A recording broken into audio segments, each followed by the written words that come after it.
do you do when there's a community demand or a political demand to increase diversity, but your community is almost all white? You have to have realistic expectations.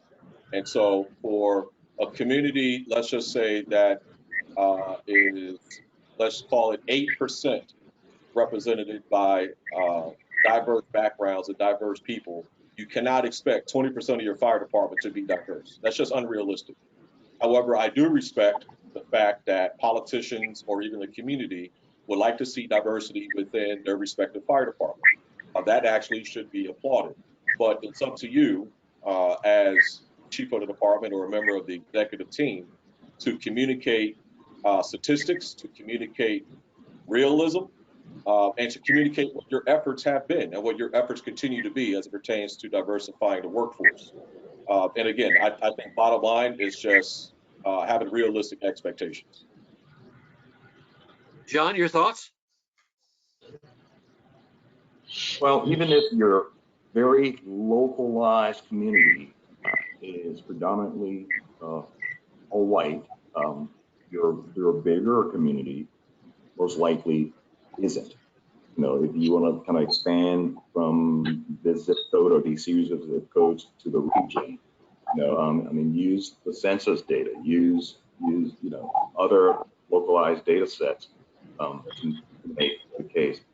I think we'd be really hard pressed to find too many places in the U.S. that is so homogenous that it's unrealistic to have representation of other cultures and people in the workforce.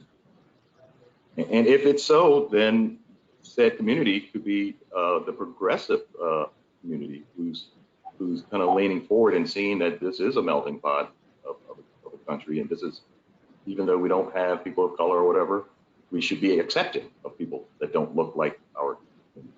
So there will always be wins. I don't think any rational person can find a logical argument against diversifying and inclusion. Very good. Harold, your thoughts? Yeah, you know, I agree with everything that's been said. Setting realistic expectations is always a really good starting point for these conversations, but understanding the why behind the elected officials, you know, request. So understanding that piece will be important, but like John touched on, you know, looking at your city, your county, and your region, because something's going on if that request is coming in. And then, you know, we also need to look at women in the fire service also. You know, oftentimes when these conversations come up, you know, diversity is people of color. It's also women. So maybe the department's lacking there too. So you got to figure out the why behind the question, and then, you know, set realistic expectations, and then understand what your planning is actually going to be able to bring into the organization, to find interest in the organization, and then make sure there's open dialogue between the elected official making that request and then the work that you're doing along the way, so everyone is on board with the plan and everyone know the work is being done. So if you're successful or unsuccessful, everyone has awareness of the efforts that have taken place.